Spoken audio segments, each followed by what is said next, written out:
بندہ محمد بشیر کا تعلق غریب گھرانے سے تھا۔ اس کی زندگی کی بس ایک ہی خواہش تھی کہ کسی بھی طرح ماں کو حج کروا دے۔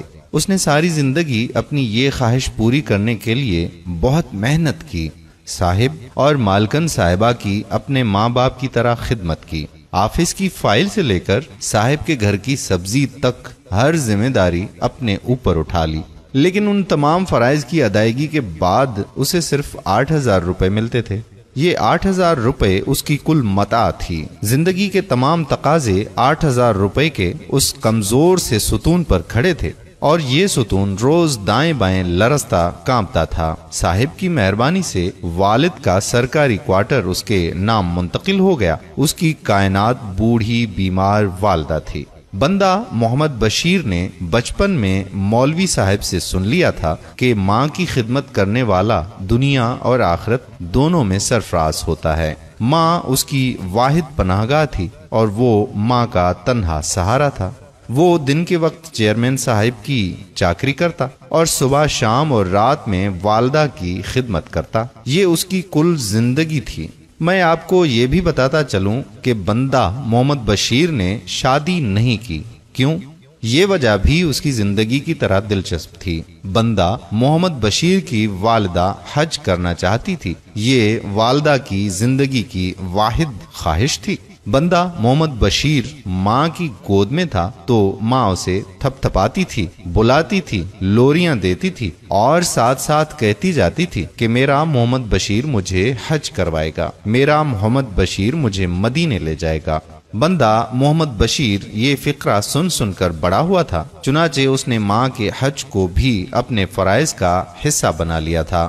وہ ماں کو ہر صورت حج کروانا چاہتا تھا۔ حج مہنگا تھا اور بندہ محمد بشیر کی آمدنی قلیل تھی۔ وہ اگر اس قلت میں شادی بھی کر لیتا تو ماں کا حج ناممکن ہو جاتا، چنانچہ اس نے ماں کے حج تک شادی نہ کرنے کا فیصلہ کر لیا۔ وہ ہر ماہ اپنی قلیل آمدنی سے 1,500-2,000 روپے بچاتا اور ماں کے حج کے فنڈ میں جمع کر دیتا تھا۔ یہ فنڈ چونٹی کی طرح رینگتا رینگتا آگے بڑھ رہا تھا۔ ہم اسٹوری کو یہاں روک لیتے ہیں اور آپ کو یہ بتاتے ہیں کہ لوگ محمد بشیر کو بندہ محمد بشیر کیوں کہتے تھے۔ اللہ تعالیٰ نے محمد بشیر کو عاجزی اور انکساری کی نعمت سے نوازا تھا۔ وہ جس کو بھی اپنا تعارف کراتا ذرا سا جھکتا اور سینے پر ہاتھ رکھ کر کہتا تھا کہ بندے کا نام محمد بشیر ہے۔ سننے والوں کو ہنسی آ جاتی تھی۔ لوگوں نے آہستہ آہستہ اس کا نام بندہ محمد بشیر رکھ دیا۔ وہ اس ٹائٹل پر بہت خوش تھا۔ وہ درخواست میں خود اپنا نام بندہ محمد بشیر لکھ دیتا تھا اور یوں وہ سچ مچ بندہ محمد بشیر بن گیا۔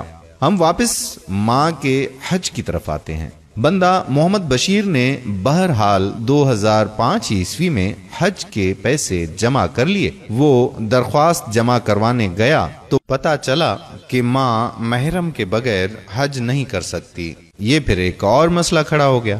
وہ بڑی مشکل سے 10 سال میں ایک حج کے پیسے جمع کر پایا تھا۔ وہ اب اپنے لیے کہاں سے پیسے لاتا؟ وہ ہمت ہار گیا اور پریشانی کے عالم میں گلیوں میں پھرنے لگا۔ اسی دوران ایک اور واقعہ پیش آ گیا۔ محمد نعیم اس کا نائب قاصد ساتھی تھا۔ نعیم کا بیٹا پتنگ اڑاتا ہوا چھت سے گر گیا۔ بچہ شدید زخمی تھا۔ نعیم کو آپریشن کے لیے 2 لاکھ روپے چاہیے تھے۔ اس نے دوڑ بھاگ کر کے 1 لاکھ روپے مشکل سے جمع کیے۔ لاکھ روپے کی کمی تھی۔ نعیم مجبوری کے عالم میں بندہ محمد بشیر کے پاس آ گیا۔ محمد بشیر عجیب حالت کا شکار ہو گیا۔ وہ حج کی دوسری درخواست کے لیے خود قرض کی تلاش کر رہا تھا، جبکہ محمد نعیم اس کی ماں کی درخواست کے پیسے بھی مانگ رہا تھا۔ وہ نعیم کو انکار کرتا تو بچے کے بچنے کے امکانات کم ہو جاتے، اور وہ اگر حج کے پیسے نعیم کو دے دیتا تو ماں بیمار تھی، وہ حج کے بغیر ہی اس دنیا سے رخصت ہو جاتی۔ محمد بشیر بری طرح سے پھنس گیا تھا۔ نعیم کے پاس وقت کم تھا۔ وہ محمد بشیر کے قدموں میں جھک گیا، اور یہ وہ لمحہ تھا جس میں بشیر نے اپنی زندگی کا مشکل ترین فیصلہ کیا۔ وہ گھر گیا، الماری سے رقم نکالی اور نعیم کے حوالے کر دی۔ وہ اس کے بعد سیدھا مسجد میں گیا، 2 رکعت نماز پڑھی اور اللہ تعالیٰ سے گڑ گڑا کر دعا کی، یا باری تعالیٰ، میری کوشش میں کوئی کمی نہیں تھی، شاید آپ ہی کو منظور نہیں تھا، آپ اب میری ماں کو صبر دے دیں۔ آپ اسے حوصلہ دے دیں۔ یہ دعا کم اور دوا زیادہ تھی۔ وہ اطمینان قلب کی دولت سمیٹ کر گھر واپس آیا اور گہری نیند سو گیا۔ بندہ محمد بشیر کا اگلا دن حیران کن تھا۔ محکمے نے 2 اسٹاف ممبرز کو سرکاری اخراجات پر حج پر بھجوانے کا فیصلہ کیا۔ قرآن اندازی ہوئی تو بندہ محمد بشیر اور محمد نعیم کے نام نکل آئے۔ محمد نعیم کو ہسپتال میں اطلاع دے دی گئی۔ وہ سیدھا دفتر آیا، چیئرمین صاحب سے ملاقات کی اور محمد بشیر کی زندگی 10 سال تک ماں کے حج کے لیے رقم جمع کرنے اور پھر یہ رقم زخمی بچے کے آپریشن کے لیے دینے تک ساری داستان انہیں سنا دی۔ چیئرمین کے ماتھے پر پسینہ آ گیا۔ محمد نعیم نے چیئرمین سے عرض کیا کہ میری درخواست یہ ہے کہ آپ میری جگہ محمد بشیر کی والدہ کو حج پر بھجوا دیں۔ میں جوان آدمی ہوں، مجھے اللہ تعالیٰ مزید مواقع دے دے گا۔ چیئرمین کے پاس انکار کی کوئی گنجائش ہی نہیں تھی۔ نعیم نے درخواست دی، چیئرمین نے منظور کر دی، اور یوں بندہ محمد بشیر اپنی والدہ کو ساتھ لے کر حج پر روانہ ہوا۔ محمد بشیر حج کے دوران اپنی ماں کی جی جان سے خدمت کرتا رہا۔ یہ خدمت دیکھ کر ایک ساتھی خاندان متاثر ہوا اور حج کے دوران ہی اسے بیٹی کا رشتہ دے دیا۔ وہ اور اس کی والدہ واپس آئے۔ چند ماہ بعد شادی ہوئی۔ سسر نے بیٹی کو جہیز میں 10 مرلے کا چھوٹا سا مکان دے دیا۔ یہ لوگ نئے گھر میں شفٹ ہوئے۔ لڑکی پڑھی لکھی تھی اور سمجھدار تھی۔ اس نے گھر میں 10 سلائی مشینیں رکھی اور محلے کی لڑکیاں اکٹھے کی اور اپنا بوتیک بنا دیا۔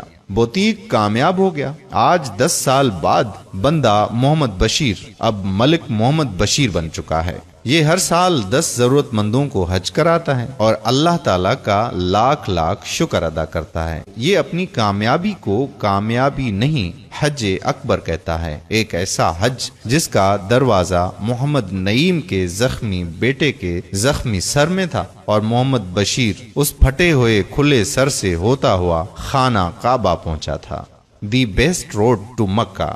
میرے پیارے بھائیوں اور بہنوں، ماں اور باپ کی حد درجہ خدمت کریں۔ اللہ پاک کی رضامندی والدین کی رضامندی میں ہے۔ اس ویڈیو کو شیئر کرنا مت بھولیے گا۔ اگر آپ نے ابھی تک ہمارا پیج پیارا اسلام لائک نہیں کیا تو ابھی سے لائک کر کے فالو کر دیجیے۔ ساتھ ساتھ ہمارے یوٹیوب چینل پیارا اسلام کو بھی سبسکرائب کر دیجیے تاکہ ہم ایسی مزید معلوماتی ویڈیوز آپ تک پہنچاتے رہیں۔ جزاک اللہ خیرہ۔